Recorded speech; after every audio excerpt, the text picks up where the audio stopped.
Dan ibu semuanya, bagaimana kabarnya pagi ini? Alhamdulillah, luar biasa, tetap semangat, Allahu Akbar. Alhamdulillah.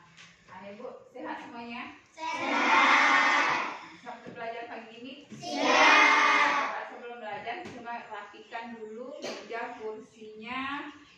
Nah, silakan dirapikan. Dan pagi ini siapa yang memimpin doanya, nak? Silakan maju ke depan. Iya, silakan ke depan.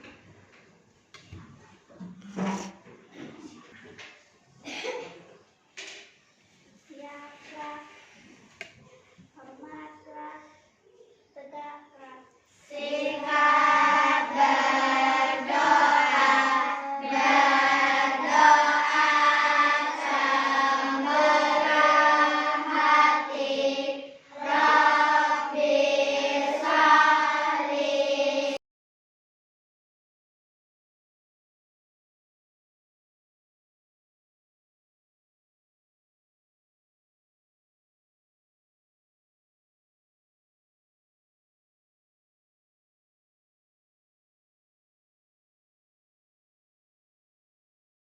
Silakan. Ya. Dah, anak ibu semuanya. Alhamdulillah ya, pagi ini kita sudah selesai berdoa, berarti semuanya sudah siap untuk mulai belajar ya. Sama-sama kita awali dengan baca basmalah. Bismillahirrahmanirrahim. Ada tempatnya Nadir, nak? Ada. Zaman Nadir, Raisa dan Farel. ya. Berarti ada dua orang teman yang tidak hadir ya, Raisa dan Farel. Sakit Raisanya? Iya, Farel juga. Jadi ya, dari kasus teman yang tidak hadir itu, ya, bagaimana cara kita supaya bisa tetap sehat? Tentu kita harus menjaga kesehatan kita. Bagaimana caranya? Kan dengan teratur, ya. Terus apa lagi? Istirahat dengan teratur, ya. Ingat dengan 7 kebiasaan anak Indonesia hebat. Masih Pak ingat semuanya? Masih. Coba semuanya silakan berdiri dulu. Kita nyanyikan dengan gerakan 7 kebiasaan anak Indonesia hebat. 1, 2, 3. Ada 7 kebiasaan anak-anak Indonesia hebat. Bangun tidur pagi dan beribadah, berolahraga, makan bergizi, gemar belajar, bermasyarakat, tidur cepat, beristirahat. Ya, tepuk tangan untuk kita semua. Lagi ada sarapan? Alhamdulillah. Sholat subuhnya? Udah beribadahnya. Tadi udah senam ya? Berarti udah berolahraga. Sekarang kita belajar lagi.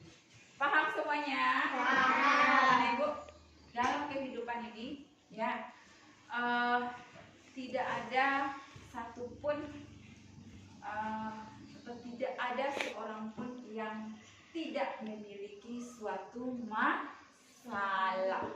Betul apa enggak? Betul.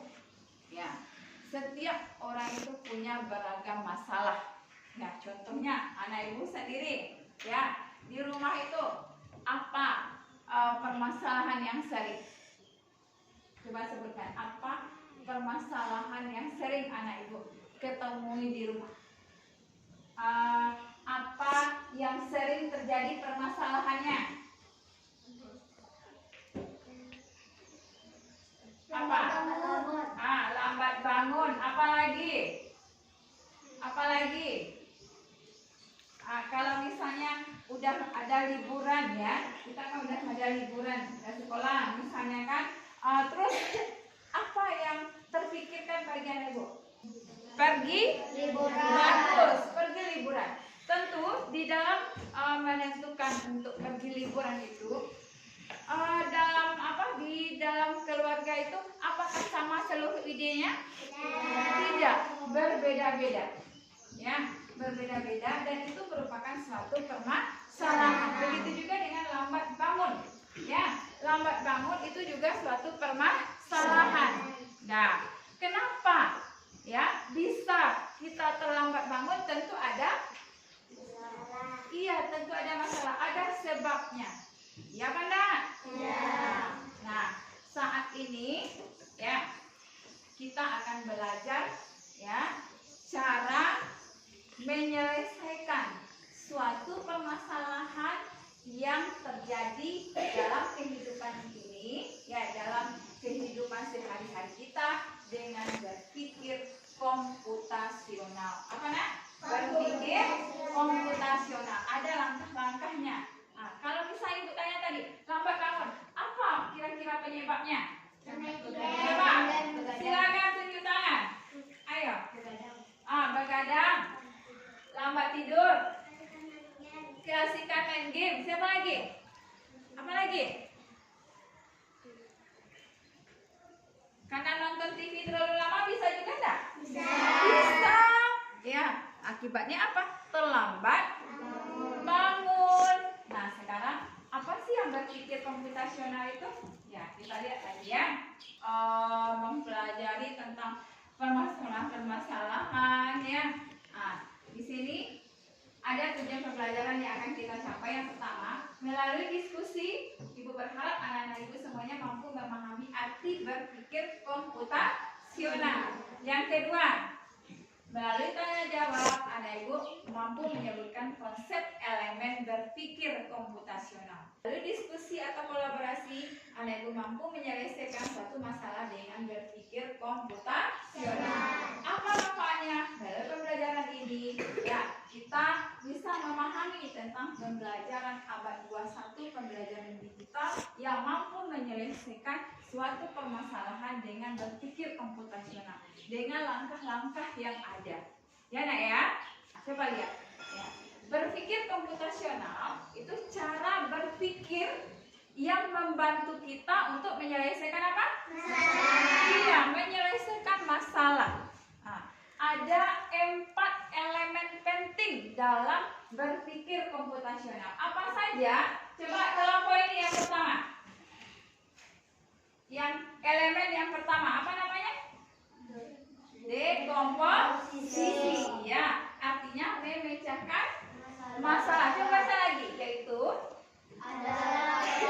proses membagi masalah besar menjadi bagian-bagian yang lebih kecil dan mudah diatasi. Nah, ini dia contoh berpikir komputasional.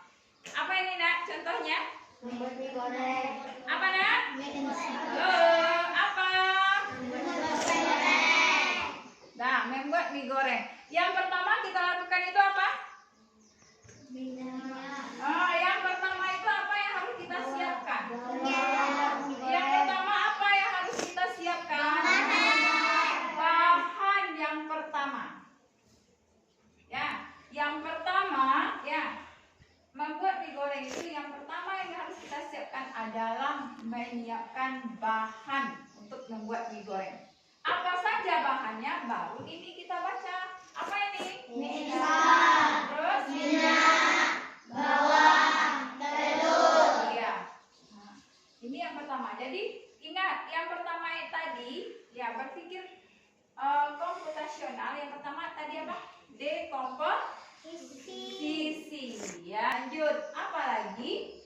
Nah, kita siapkan apa lagi? Iya, alat untuk memasak mie goreng ini. Nah, tibalah dia langkah-langkah membuat mie goreng. Apa tadi langkah-langkahnya? Apa tadi istilahnya?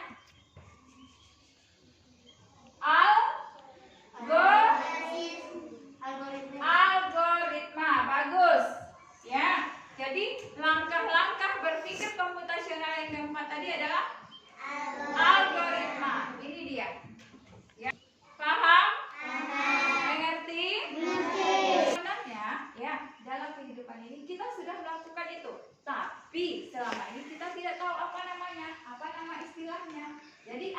istilahnya itu berpikir komputasional, ya, menyelesaikan suatu masalah, mencari penyelesaian suatu masalah dengan langkah-langkah tertentu.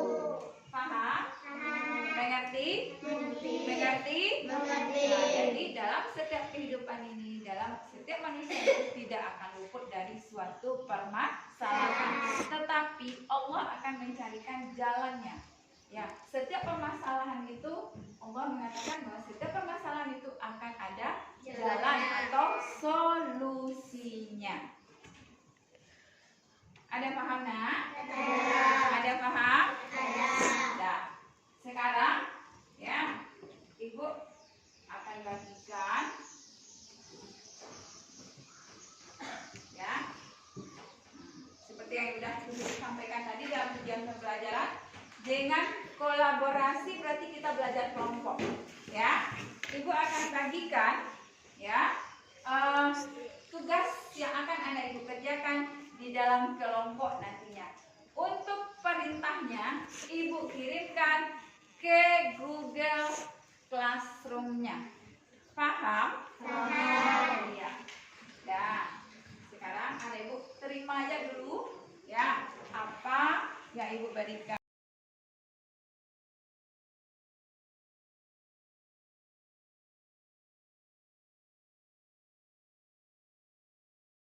Silakan anak ibu buka Chromebook di kelompoknya masing-masing dengan tertib.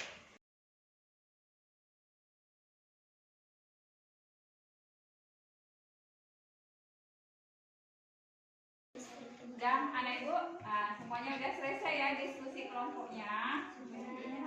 Dan sekarang kita tampilkan dulu hasil diskusi kelompok 1, ya. Silakan kelompok 1 ke depan.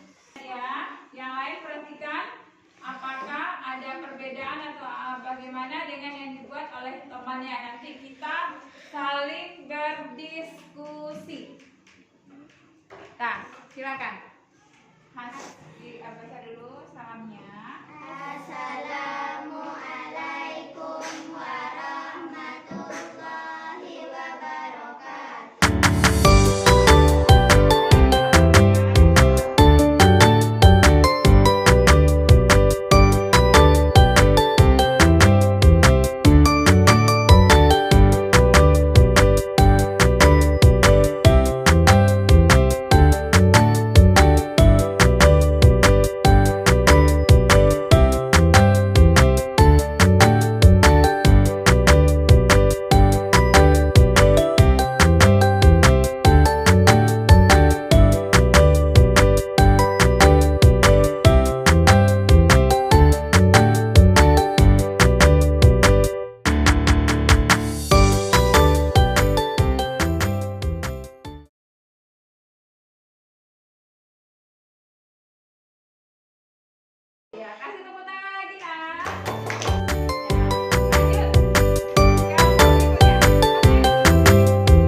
Alhamdulillah ya, anak ibu udah paham ya mengenai cara-cara berpikir komputasional. Ada berapa tadi cara berpikir komputasionalnya?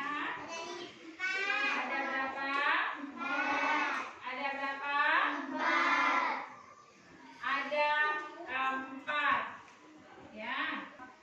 Silakan anak ibu. Kita sebelum evaluasi kita simpulkan dulu pembelajaran kita. Siapa yang masih ingat apa-apa yang sudah kita pelajari tadi? Berpikir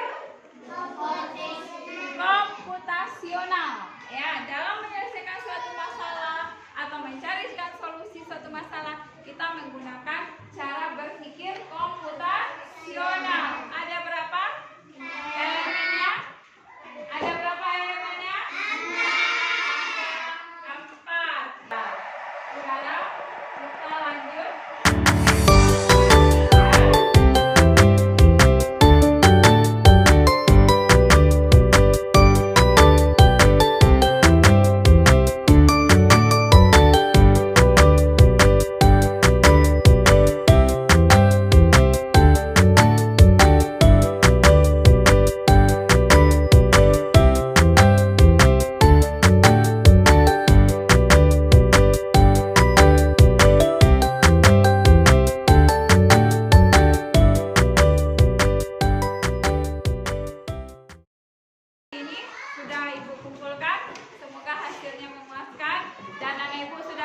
Pembelajaran kita hari ini kan? Bagaimana perasaannya dengan belajar hari ini? Senang? Senang? Nah, apa yang dapat kita ambil makna atau manfaatnya dari belajar ini? Kita bisa tahu cara-cara menyelesaikan suatu permasalahan. Ya, kita bisa paham cara-cara berpikir komputasional ya, itu yang sudah kita pelajari. Dan untuk berikutnya kita akan belajar lagi tentang kecerdasan artifisial. Nanti Ibu akan kirimkan materi pembelajarannya melalui classroom. Ibu baca dan pahami nantinya. Paham nak? Dan mari kita tutup pembelajaran hari ini dengan